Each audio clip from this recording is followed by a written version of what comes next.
सभी साथियों को जोहार। आज हम लोग अपने CNT वाले सीरीज में अगले क्लास की ओर बढ़ रहे हैं। तो आज जो हम पढ़ेंगे वो पढ़ेंगे अध्याय 4। अध्याय 3 तक हम लोगों ने कल पढ़ लिया है। आज हम लोग अध्याय 4 पढ़ेंगे, जिसमें कि धारा 16 से लेकर के 36 तक पढ़ना है हमें। लेकिन उससे पहले कल की 1-2 बातें कर लेते हैं। सबसे पहला बात ये कि आप लोग 8 बजे जो ये वीडियो देखते हैं वो लाइव वीडियो नहीं रहता, रिकॉर्डेड रहता है। वो हमारे जो रविंदर सर हैं वो इसे इस प्रकार से वहाँ पे लॉन्च करते हैं, मतलब इस प्रकार से रिलीज़ करते हैं कि आपको लाइव की तरह दिखता है। तो इसलिए आप ये एक्सपेक्ट ना करें कि मैं तुरंत वहाँ पे जवाब दे सकूँ, क्योंकि पढ़ा तो मैं पहले ही रहा हूँ। तो लेकिन आप लोग जो भी समस्या होंगी, जो भी आपको डाउट होगा, वो आप कमेंट ज़रूर करें, ताकि उसे मैं अगले क्लास में उसे क्लियर कर सकूँ। और उसके अलावा एक बात और कि कल की क्लास में जो धारा 5 मैंने बताया, वहाँ पे मेरे मिस्टेक से मेरे मुंह से बोल लीजिए कि भूधारक के जगह पे भूस्वामी निकल रहा था। तो वो मेरा गलती था। बाद बाकी जो बताया वो कॉन्सेप्ट है वो सब सारा ठीक है। सिर्फ जहाँ पे मैंने भूस्वामी धारा 5 में बताया है उसे आप भूधारक पढ़िएगा, समझिएगा, ठीक है। इसे मैंने आपको कमेंट पे उस वीडियो पे पिन भी कर दिया हूँ कि आप उसे देख के उसे ठीक करके ही अपने आप नोट्स बनाइएगा।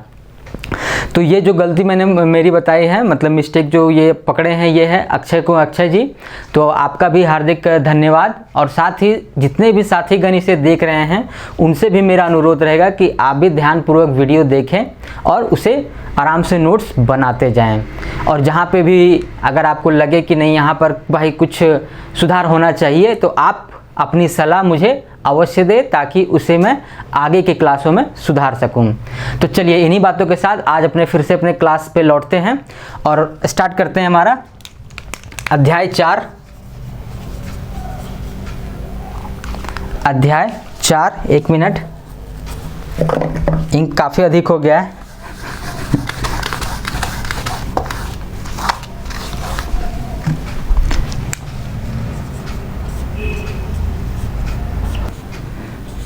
धारा 16 से लेकर के 36 तक है, ठीक है। और इस अध्याय का जो हेडिंग है वो दिया गया है अधिभोगी रैयत। अधिभोगी रैयत मतलब वैसे रैयत जिन्हें कि अधिभोगाधिकार प्राप्त हो। अब कल कुछ लड़के ये भी कमेंट कर रहे थे कि अधिभोगाधिकार क्या होता है या कौन से है। तो अधिभोगाधिकार मतलब कि क्या, कि उससे आपको उपज प्राप्त करने का अधिकार हो, और वो अधिकार आपको तब अर्जित होगा जब आप उस भूमि पर लगातार 12 वर्षों तक आपने वो उस पर कृषि कार्य किया हो। इसलिए देखिएगा गांव में ये बहुत ही प्रचलित है। अभी भी ये मतलब क्या बोल सकते हो, उसको अवधारणा भी बना हुआ है कि नहीं उसको ज़्यादा दिन तक उसको बटाइयम नहीं देना है, नहीं तो ज़मीन उसका हो जाएगा। तो ऐसा नहीं है, ठीक है। उसे सिर्फ अधिभोगाधिकार प्राप्त हो जाता है, वो भूमि उसकी नहीं हो जाएगी, लेकिन अधिभोगाधिकार प्राप्त हो जाएगा जो भी वो लगातार इतने से वर्ष तक करेगा खेती, उस पर कृषि कार्य जो भी करेगा उसे। मतलब अब चलिए अधिभोगी रैयत, तो रैयत वैसे रैयत जिन्हें कि ये अधिकार भी प्राप्त हो, वो अधिभोगी रैयत। क्लियर है। तो अधिभोगी रैयत के बारे में इसमें है। अब है कि धारा 16, सबसे पहले आप देखिएगा, इसमें हम लोग धारा 16 करके देखेंगे। आज जो हमारा होने वाला है इसमें देखिएगा, इस पे 5 लगभग 5 धाराएं बहुत ही महत्वपूर्ण हैं, जो जिसे कि मैंने आप लोगों को शुरुआती क्लास में भी बताया था। जैसे धारा 16 में ये बात कल ही आप लोगों को बताया गया है कि जब मैंने धारा 6 में रैयत के बारे में मैं बता रहा था, उस समय में ये बताया था कि धारा 16 में फिर इसके बारे में विशेष तौर पर और भी बताया गया है कि अधिभोगाधिकार का बना रहना। तो इसमें ये बात कही गई है कि ऐसा कोई भी अधिभोगी रैयत या फिर कोई भी रैयत, अभी सिंपल जानिए, ऐसा कोई भी रैयत जो इस अधिनियम के लागू होने के समय या उसके पहले, मतलब 11 नवंबर 1908 या उससे पहले, उसे पहले से पूर्व में जो चली आ रही कोई भी अधिनियमिति, मतलब कोई भी अधिनियम, कोई भी नियम जो बनाया गया था उस समय के सरकार के द्वारा, अगर उस अधिनियम के तहत, इस अधिनियम के लागू होने के समय 11 नवंबर 1908 या उससे पहले यदि किसी भी अधिनियम के द्वारा उसे अधिभोगाधिकार का अधिकार प्राप्त हो, तो वैसे लोगों का अधिभोगाधिकार आगे भी बना रहेगा। क्या ये चीज़ें समझ में आ रही हैं? क्योंकि ये देखिएगा, ये जो CNT SPT है ना, ये बिल्कुल समझिए कोर्ट वाला लैंग्वेज में लिखा गया है कि जैसे होता है ना कोर्ट कचहरी वाला, कोई भी बात को है सीधा बात को ऐसे ऐसे ऐसे ऐसे घुमा के कहा जाएगा, तो वही वाला बात है। तो इसीलिए आप लोग, मैं कोशिश कर रहा हूँ कि आप लोगों को ये आसान तरीके से समझ में आए।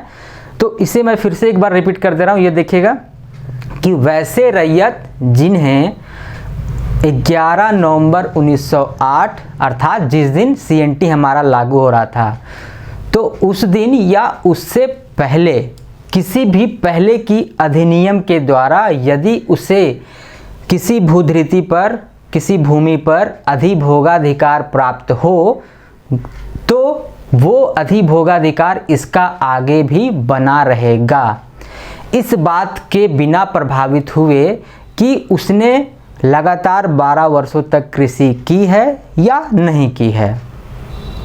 क्या ये चीज़ें समझ में आ रही हैं? मतलब उस समय जिनको अधिभोगाधिकार प्राप्त था किसी भी अधिनियम, पूर्व के अधिनियम के द्वारा, उसका अधिभोगाधिकार आगे भी बना रहेगा। सिंपल सा यही बात है धारा 16 में, अधिभोगाधिकार का बना रहना। ये इसका कहाँ है? अधिभोगाधिकार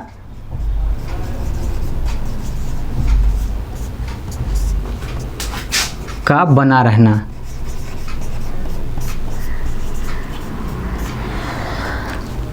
ये चीज हो गई। अब आ जाइए धारा 17। धारा 17 और 18 ये दोनों को हम लोग देखेंगे, और साथ में 19, क्योंकि ये इन दोनों से ही संबंधित है। अब देखिए धारा 17 और 18 में क्या है। धारा 17 में बंदोबस्त रैयत को बताया गया है। सेटल्ड रैयत जो है, बंदोबस्त रैयत,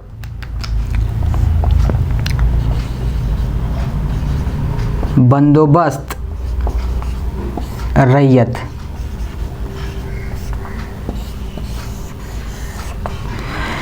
अब बंदोबस्त रैयत किसे कहेंगे, ये चीज बताया गया है आपका धारा 17 में। धारा 17 में क्या है? बंदोबस्त रैयत। इसमें कहा गया है कि कोई भी वैसा काश्तकार या रैयत जो किसी गांव में, किसी भी गांव में, जैसे मैं, आप, कोई भी किसी भी गांव में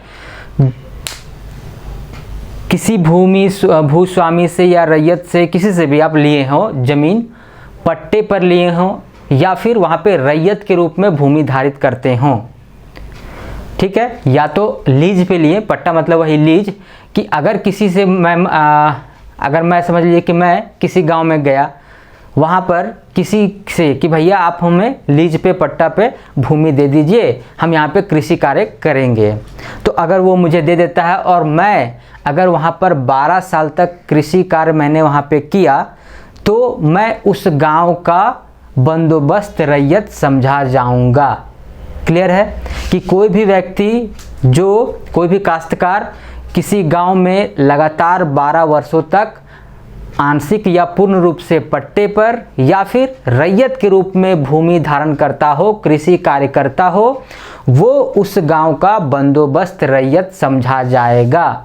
और साथ में इसमें और भी जोड़ा हुआ है कि उस 12 वर्ष के बाद जब तक वो वहाँ पर भूमि धारित कर रहा है, अपना कृषि कार्य कर रहा है, तब तक वहाँ का वो बंदोबस्त रैयत कहलाएगा।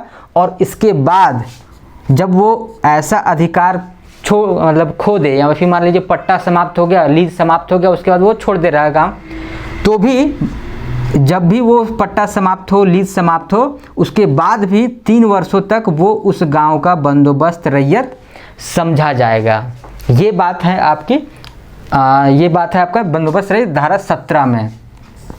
18 में क्या है, अब ये देखिएगा, आसान भाषा में आप लोग को समझ में आ रही होगी चीज़ें।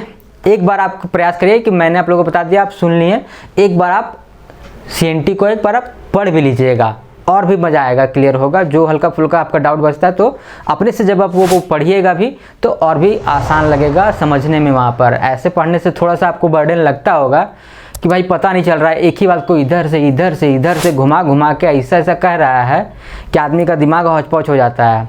जैसे कि देखिएगा आप, जब हम लोग पॉलिटिकल साइंस पढ़ते हैं, भारत का संविधान मतलब भारतीय संविधान जब पढ़ते हैं, तो यदि आप शुरुआती के छात्र हैं, मतलब शुरुआत कर रहे हैं तैयारी की, और उस समय में क्या होता है कि जब हम लोग अपने सीनियर से भाई सलाह लेते हैं कि भाई कौन सी बुक पढ़ने चाहिए, क्या है वो है, तो बहुत सारे लोग बोल देते हैं कि भाई जो अच्छा अच्छा ब्रांडेड नाम है उनका नाम भाई लोग बता देते हैं कि आप ये पढ़ लीजिए। अब आ जाते हैं हम लोग जोश में कि इसे पढ़ लेंगे और एकदम राख बना देंगे। लेकिन जैसे ही आप उसको पढ़ते हैं, जैसे कि जब हम लोग तैयारी स्टार्ट किए थे तो उस समय में जो मेरे सीनियर थे वो सब जो अनुभवी लोग थे वो लोग बता दिए कि डी.डी. बसु का किताब पढ़ लो। बोला अच्छा ठीक है, जोश में जा कर के डी.डी. बसु का किताब तो लाया गया, लेकिन उसका लैंग्वेज इतना टफ है कि शुरुआती जो छात्र हैं, बात के लिए देखिए अभी तक साई जो सबसे अच्छा बुक लिखा गया पॉलिटिकल साइंस में, सबसे प्रमाणिक ऑथेंटिक बोल सकते हैं, वो डी.डी. बसु का ही माना जाता है। लेकिन शुरुआती तौर पर अगर आप उससे अगर आप पढ़ना चाह रहे हैं कि उससे पढ़ करके संविधान समझ लें तो फिर भूल जाइए कि आप समझ पाइएगा, बिल्कुल भी समझ में नहीं आएगा। वो होश उड़ा देगा कि क्या बोलना चाह रहा है, कुछ समझ में नहीं आएगा कि बोलना क्या चाह रहा है भाई। लेकिन बाद में जब आप एक बार पढ़ लीजिएगा, कहीं से पढ़ लिए या फिर कोई दूसरे बुक से जिसको कि सरल भाषा में, जैसे कि लक्ष्मीकांत सर जो हैं वो सरल भाषा में लिखे हैं उसे, तो जब आप उसे पढ़ लीजिएगा उसके बाद आप पढ़िएगा तो समझ में आएगा कि अच्छा ये चीज़ है, क्योंकि पहले से दिमाग में ये चीज़ रहेगा कि इसमें ऐसा ऐसा बात है, तो वो चीज़ें ज़्यादा अच्छा ज़्यादा स्पष्ट समझ में आती हैं। उसके बाद आप डी.डी. बसु को फॉलो कर सकते हैं। तो उसी प्रकार से ये जो लैंग्वेज है ये बड़ा हौच-पौच वाला है कि शुरुआत में पढ़ने में बड़ा एकदम अजीब टाइप का लगता है, लेकिन उम्मीद है कि जितना मैं आप लोग को बता रहा हूँ अगर उसे आप ध्यान से सुन लें, क्योंकि लिख तो रहा हूँ मैं, तो आपको उस किताब से पढ़ना ही है। तो लेकिन पहले क्या है कि पहले आप सुन लिए, उसके बाद आप जा करके पढ़िए, तो 100% गारंटी है कि आपको बहुत ही अच्छे तरीके से समझ में आएगा कि कहना क्या चाह रहा है इस धारा में।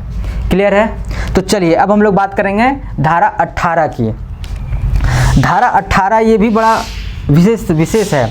धारा 18 में क्या है, इसमें बोला गया है कि जैसे अभी तक हम लोग क्या पढ़ रहे थे कि जो भुईंहरी थे, मुंडारी खुटकटीदार थे, वे रैयत से अलग ही श्रेणी में थे, अलग श्रेणी में थे। हम लोग अभी तक ये जाना है, अभी तक मैंने आप लोग को ये बताया कि हमेशा इन लोग को अलग श्रेणी में रखा गया है। भूमि से संबंधित जो भी विक्रय है या भू वापसी है, इन लोग के लिए अलग से प्रावधान है। जैसे अन्य लोगों के लिए है धारा 46, लेकिन भुईंहरी भूमि के जो मालिक हैं उनके लिए है धारा 48, और जो मुंडारी खुटकटीदार हैं उनका 238 से स्टार्ट होता है, उधर 39, 40, 41, 42 में, इस सब में आपका भूमि कैसे अंतरण होगा, कैसे इसका वापस आएगा, ये प्रावधान है अलग से।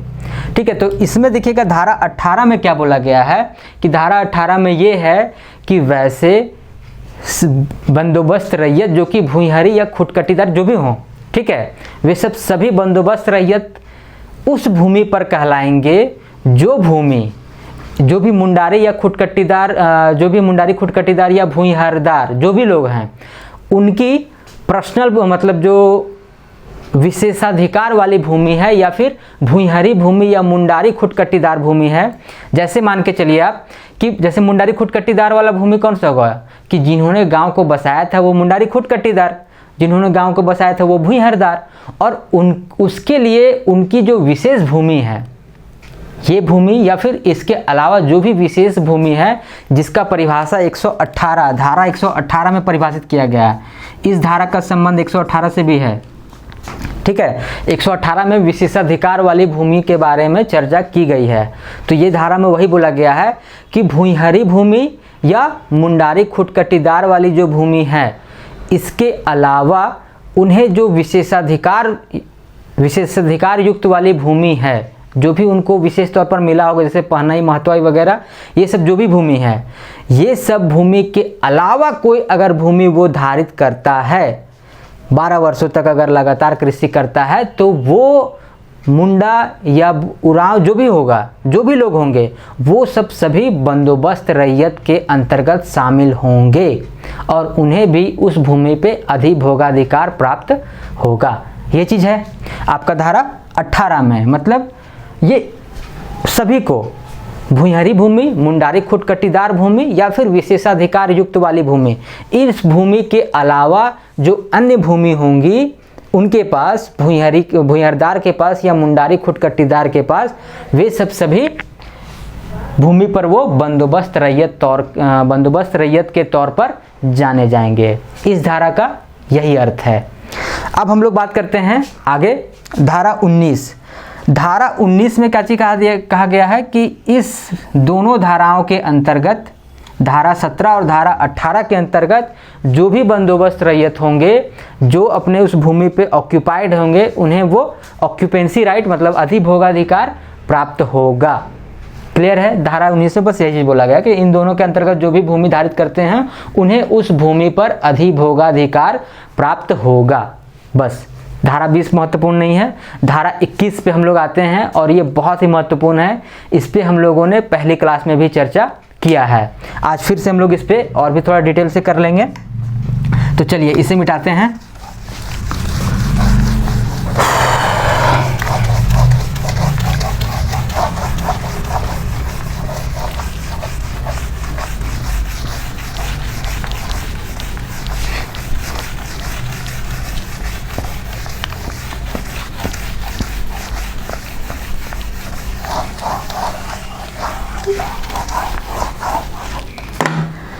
चलिए अब हम लोग बढ़ते हैं अगले धारा की ओर।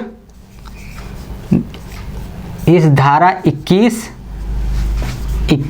का और 22 ये तीनों को हम लोग को साथ में देखना है।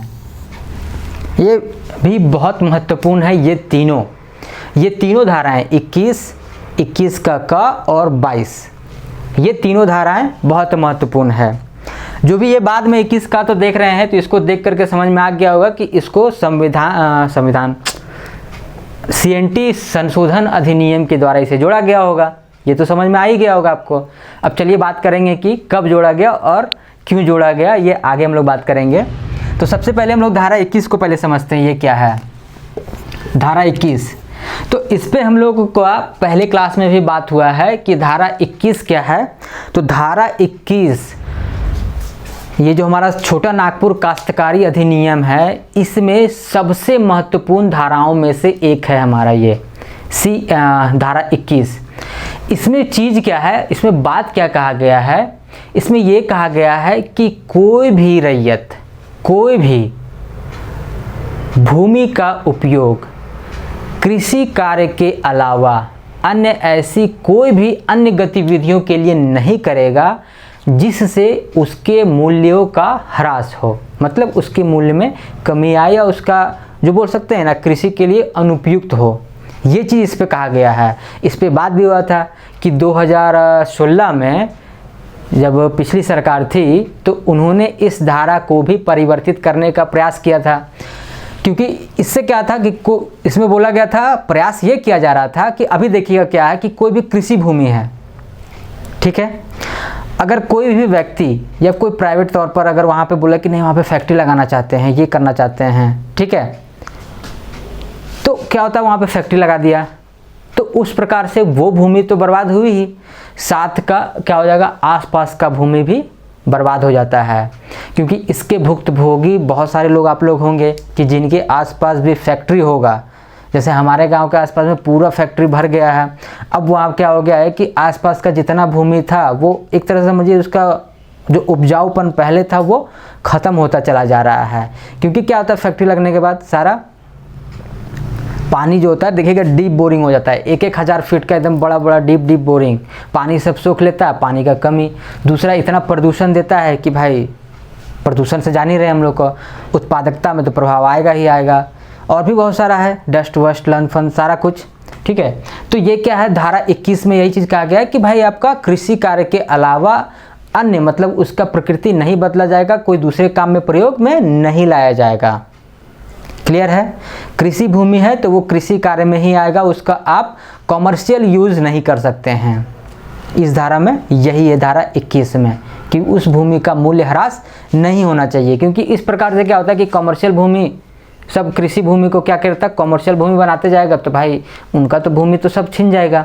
तो इसको स्वरूप भी परिवर्तित करने को नहीं कहा गया है, क्योंकि स्वरूप परिवर्तित होगा उसके बाद क्या होगा कि भाई उसके नाम पे बिल्डिंग बनवा दिया, उससे कॉन्ट्रैक्ट लीज ले लिया, सारा कुछ कर देगा, और लास्ट में क्या होगा भाई, जिसके लिए ये अधिनियम बना है वो लोग इसके लाभ से वंचित हो जाएंगे।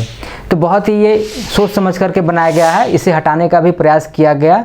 हालांकि ये विकास में एक तौर पर बाधक भी साबित हो रहा है कि विकास जितना तीव्र गति से होना चाहिए वो हो नहीं पा रहा है, लेकिन बावजूद भी इसके ये महत्वपूर्ण धारा है, क्योंकि इसने अभी तक बहुत, समझ लीजिए बहुत हद तक जो इसके लिए ये बनाया गया, यहाँ के लोगों के लिए जो बनाया गया ये है अधिनियम पूरा, ये बहुत हद तक इसको रोकने में, मतलब उसके अधिकार को बनाए रखने में ये कारगर साबित हो रहा है अभी तक में।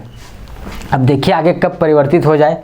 तो धारा 21 में यही चीज़ कहा गया है, लेकिन साथ में ये भी कहा गया है कि ये इस बात पे जो ये कहा गया ना कि कोई भी कृषि कार्य से अन्य अधिक गतिविधियां मान्य नहीं होगा, उसी के आगे में ये बात कही गई है कि इस धारा की कोई भी बात, ये जो कहा गया है कि कृषि कार्य के अलावा कोई काम नहीं करेगा, ये बात कोई भी उस रैयत को उस खेत पर, जैसे होता है खपड़ा बनाना, ईंट बनाना, या फिर तालाब बनाना, आहर बनाना, आहर समझ रहे हैं, आहर मतलब वही तालाब वाला ही समझिए एक रूप है। आप लोग अगर गांव के जितने लोग होंगे वो समझ रहे हैं, प्रत्येक गांव में लगभग ये आहर होता है, ये आहर नहीं मतलब आहरा, गांव में आप लोग आहरा भी बोलते होंगे, ठीक है, कि अलग अलग नाम, राजा हर, ये हर, गांव में तो ये नाम रहता ही है। तो ये देखिएगा गांव में, प्रत्येक गांव में ये लगभग रहता ही है, तालाब टाइप का तालाब ही समझ लीजिए, उसको आहरा बोलते हैं गांव में, या आहर बोल लीजिए। तो ये बोला है कि तालाब, आहर, ईंट, खपड़ा या फिर कोई कुटीर उद्योग, ये सब के लिए, या फिर वहाँ पर कृषि कार्य के मोटिव से कोई अगर झोपड़ी उपड़ी टाइप का घर वर बनाया गया है, तो इसके लिए किसी भी रैयत को ये रोक नहीं रहा है, ये काम वो कर सकता है कि ईंट बना ले, खपड़ा बना ले, ठीक है, या फिर तालाब बना ले, आहार बना ले, या फिर कोई छोटा सा कुटीर उद्योग के लिए जो भी कृषि कार्य से संबंधित हो, नहीं फूड पैकेजिंग हो जाएगा। अभी तो खैर टेक्नोलॉजी के साथ हो रहा है, पहले के समय में संग्रहण वरण के लिए नहीं होता भाई, सारा कुछ संग्रहित किए तो भाई रखने के लिए कोई तो जगह चाहिए, तो अगर उसके मोटिव से अगर कोई वहाँ पे घर टाइप का बना दिया गया है तो इसके लिए वो रोक नहीं रहा है ये अधिनियम, आर्टिकल, ये जो धारा ये जो 21 है वो इसे नहीं रोक रहा है। क्लियर है। लेकिन इसी पे एक चीज़ और भी जुड़ा हुआ है, वो चीज़ ध्यान रखिएगा कि जो भी तालाब वगैरह बन रहा है, अगर कोई रैयत तालाब बनवाया या आहर बनवाया, आहरा, ठीक है, जो नहीं समझ में आ रहा वो लोग आहरा सुन लीजिएगा, आहरा, ठीक है, तालाब या आहर अगर वो बनवाया है तो इसमें ये है कि इस पे भूस्वामी, क्योंकि भूस्वामी का उस पर अधिकार होगा कि नहीं होगा, भूमि उसी का है भाई, होना तो चाहिए, ओवरऑल तो मालिक वही है। तो भूस्वामी और रैयत दोनों मालिक होंगे। अब दोनों मालिक होंगे तो भाई अब तो होगा कि भाई बंटवारा कि किस प्रकार से, आप कितना मालिक, हम कितना मालिक। तो इसी अधिनियम में ये प्रावधान है कि भूस्वामी 9/20 का मालिक होगा, मतलब 20 भाग में 9 भाग का मालिक होगा, और रैयत होगा वो 11/20 इतना का मालिक होगा। मतलब रैयत को थोड़ा सा ज़्यादा परसेंटेज दिया गया है, इसे थोड़ा सा कम परसेंटेज दिया गया है। मतलब समझ लीजिए ये कितना 9×5 = 45, 11×5 = 55, ठीक है, ये 45% का मालिक है, ये 55% का मालिक है, 50-50 नहीं किया गया है। समझ में आ रहा है। ये जो रैयत है वो 55% का मालिक है, लेकिन किताब में आपका मतलब जो अधिनियम है उसमें यही लिखा हुआ है 11/20 और भूस्वामी 9/20। ये तो मैं आप लोगों को परसेंटेज करके बता दें कि ये 45%, ये 55%, ये चीज़ ध्यान में रखिएगा। तो ये क्लियर है। अब इसी का है कि ये तो चलिए, ये जो शुरुआती जो अधिनियम ये लिखा गया था, मतलब 1908 का ये जो अधिनियम है उसमें सिर्फ यही बातें थी, लेकिन आगे चल करके ये भी विवाद होने लगा कि जितना पेड़ वगैरह है जिससे फल वल आ रहा है, ठीक है, उस पर भूस्वामी को अधिकार नहीं प्राप्त हो रहा है। पेड़ कट रहा है तो भाई पेड़ कट रहा तो उससे बहुत सारी लकड़ियाँ भी तो प्राप्त हो रही हैं, उसका उपज, लाह, रबड़ वगैरह ये सब सारा कुछ हो रहा है। तो उसमें क्या हो जाएगा कि भूस्वामी भी उस पर अपना अधिकार जमा दिया कि भैया ये सब में भी तो भाई ठीक है, तुम रैयत है उपजाओ, हमको दो, लेकिन देगा तो भाई, और जब अगर उसको काटेगा तो हमसे पूछेगा तो, कि बिना पूछे काट देगा, ऐसा तो नहीं होना चाहिए। आखिर ओवरऑल मालिक है तो भाई ये चीज़ तो होना चाहिए। तब फिर जाकर के 1947 में, ठीक है, CNT छोटा नागपुर काश्तकारी संशोधन अधिनियम 1947 में इसे जोड़ा गया 1947। और इसमें फिर ये प्रावधान किया गया कि जो भी वहाँ पर पेड़ वगैरह लनफन सारा कुछ जो भी उपज होगा या फिर पेड़ का अगर कटाई वटाई हो रहा है तो उन सभी चीज़ों पर भूस्वामी का अधिकार यही परसेंटेज यही रखा गया है 9/20 और रैयत को 11/20 इस रेशियो में उस पर अधिकार होगा। क्लियर है। और यदि कोई पक्ष जैसे मान के चलिए पूरा भूमि में 100 पेड़ लगा हुआ है, अब जो भूस्वामी है वो बोल रहा है काटने, रैयत बोल रहा है नहीं नहीं काटेंगे, चाहे रैयत बोल रहा है कि काटेंगे, भूस्वामी बोल रहा है कि नहीं नहीं काटना है। तब इस तरह का दोनों में अगर विवाद हो जाए कि दोनों अगर एग्री नहीं है काटने के लिए तो क्या हो जाएगा, उपायुक्त के पास जाया जाएगा और उपायुक्त को दोनों अपना अपना कारण बताएंगे कि भाई आप क्यों काटना चाह रहे हैं और आप क्यों काटना नहीं चाह रहे हैं, दोनों अपना अपना कारण बताएगा। और उसके बाद उपायुक्त को जिसका भी कारण ज़्यादा अच्छा लगेगा कि काटने वाला का कारण अच्छा लग गया तो बोलेगा काट दो, नहीं काटने वाला का अच्छा लग गया तो बोलेगा नहीं नहीं काटना है, और उपायुक्त का जो फैसला होगा वो अंतिम होगा। ये बातें इसमें दी गई हैं धारा 21 में और 21 का में। धारा 22 इसी से संबंधित है कि यदि जैसे जो 21 में बोला गया है ना कि कोई भी रैयत कृषि कार्य के अलावा अन्य किसी गतिविधियों में जो कि उस भूमि का मूल्य ह्रासित करती हो या कम करती हो, इस प्रकार का उपयोग नहीं करेगा। लेकिन अगर कोई करिए दिए तो तब क्या, उसके लिए तो कुछ नहीं बोला। ये धारा 21 सिर्फ बोल दिया कि नहीं नहीं करना है, लेकिन अगर कर ही दिया तो क्या, जैसे होता ना भाई कि किसी का भाई किसी से लड़ाई नहीं करना है, किसी को भाई चोट नहीं पहुंचाना है, संविधान में तो यही है। तो भाई बोल देता तो ये तो सिर्फ फॉर्मल हो जाएगा कि हाँ भाई ये मूल्य कर्तव्य है जिसका कि पालन करे या ना करे कोई दिक्कत नहीं है।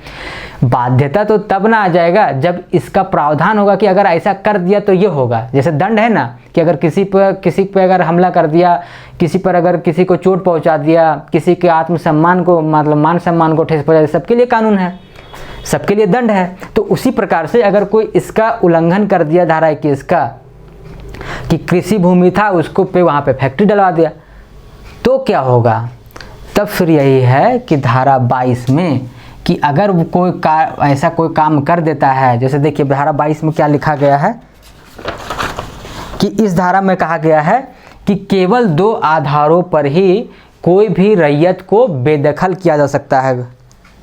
ठीक है, उसके जोत से क्या किया जाएगा, बेदखल किया जाएगा। इसका 2 कंडीशन है। पहला तो वही है कि अगर उसने धारा 21 का उल्लंघन किया है, मतलब धारा 21 में कहा गया है कि वैसा उपयोग नहीं करने, लेकिन अगर वो कर दिया तो धारा 22 के तहत उसे क्या कर दिया जाएगा, उसके जोत से, उसकी भूमि से जहाँ पर उसने उल्लंघन किया है उस पूरे जोत से उसे बेदखल कर दिया जाएगा।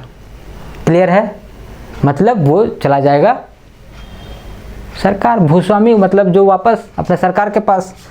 ठीक है, दूसरा बात ये है कि यदि उसने उस शर्त का उल्लंघन किया है जिस शर्त पे उसने भूस्वामी से भू धारित किया है, मतलब धारित किया मतलब कि लिया है, जिस भूमि को जिस शर्त पे लिया है भूस्वामी से, अगर वो उसका उल्लंघन करता है तो भी उसे बेदखल कर दिया जाएगा।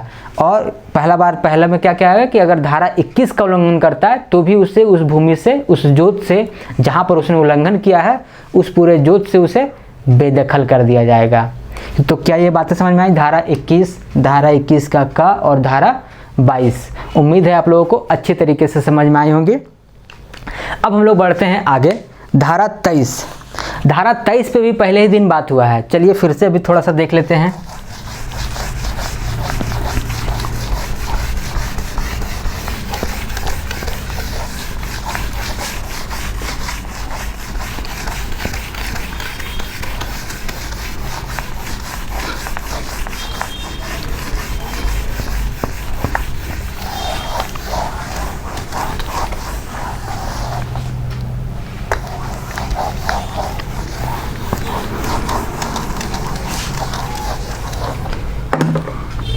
अब आ जाइए धारा 23 पे।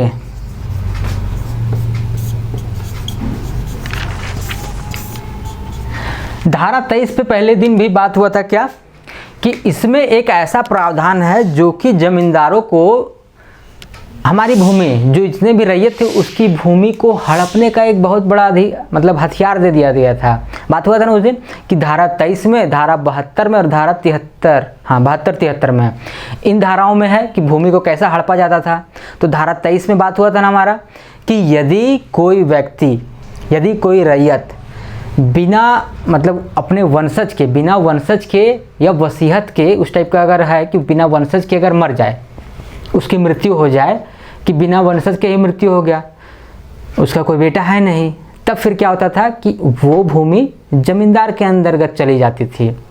तो वही धारा यहाँ पर है। तो जमींदारी तो चूँकि ख़त्म हो गया है, तो इसमें बात ये हो गया है कि यदि कोई व्यक्ति बिना उस टाइप का कोई वसीयत के या फिर बिना वंशज के अगर कोई व्यक्ति का देहांत हो जाता है, तो स्थानीय रीति के हिसाब से उसे उत्तराधिकार आगे मिलेगा। अगर वसीयत नहीं है तो जैसा स्थानीय हमारा रीति है, जैसे ऐसा नहीं सोचिएगा कि भाई अभी भी ये ट्रेडिशन चल रहा है, क्योंकि ये चीज़ पहली बार में लिख दिया गया है। ये मत सोचिएगा कि कोई अगर वसीयत नहीं लिखे हैं किसी के पिताजी और उनका देहांत हो गया तो उसका बच्चा का ज़मीन छीन जाएगा, ये नहीं है। पहले लाइन में कहा गया है कि जैसा कि अगर देखिएगा, अगर वंशज नहीं है तब तो वो भूमि चली जाएगी, पहले जाती थी जमींदार के पास, लेकिन अब चली जाएगी सरकार के पास। लेकिन दूसरा कंडीशन ये बोला गया कि वसीयत के बगैर अगर कोई व्यक्ति मर गया बिना वंशज या वसीयत के, तो वंशज पे सरकार पे चला जाएगा। लेकिन अगर वसीयत नहीं किया है तो भी कोई दिक्कत नहीं है। तो इसमें एक चीज़ जोड़ दिया गया है कि स्थानीय रीति के हिसाब से जो उत्तराधिकार चल रहा है, जो प्रचलित है उस क्षेत्र में, उसके हिसाब से उत्तराधिकार मिलेगा। यहाँ तक ठीक है। लेकिन एक चीज़ आगे जोड़ दिया गया है, पहले जैसे एक चीज़ और जोड़ा गया इसमें कि यदि कोई ऐसा करार के साथ वो रैयत जिसकी की मृत्यु हो गई है बिना वसीयत के, अगर वो ऐसे करार के अधीन रहता हो कि अगर उसकी मृत्यु के बाद अन्य संपत्ति सरकार के पास चली जाती हो, तो जितना भी भूमि होगा वो सरकार के पास चला जाएगा और उसके आगे वाले वंशजों को अधिभोगाधिकार प्राप्त नहीं होगा। ये चीज़ है कि अगर कोई ऐसा करार है कि कोई ऐसा संधि है, कोई किया हुआ है, क्या बोल सकते हो, एग्रीमेंट टाइप का, कि सारा उसका संपत्ति चला जाएगा सरकार के पास, तो ये भूमि भी चला जाएगा, ठीक है। लेकिन अगर उसका वंशज है, वसीयत नहीं किया है और ऐसा कोई एग्रीमेंट नहीं है, तो जैसा वहाँ का रीति है उसके हिसाब से उनके वंशज को उत्तराधिकार मिल जाएगा।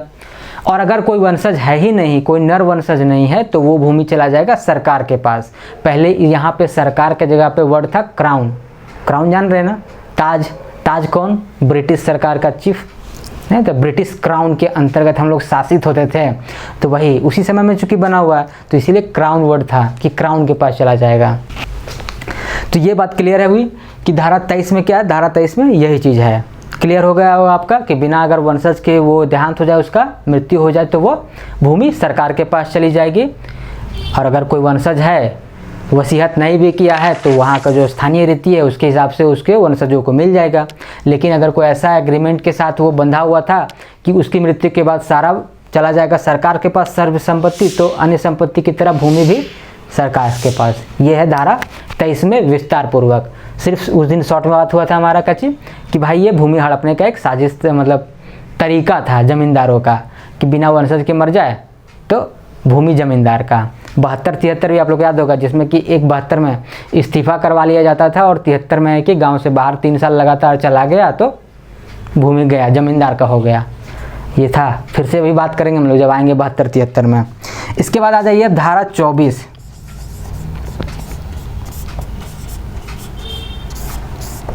धारा 24 सिंपल है, ये लगान पे करने के लिए, कि लगान पे करने के लिए बाध्य होगा। इसका देखिए सिंपल सा है, 1 मिनट।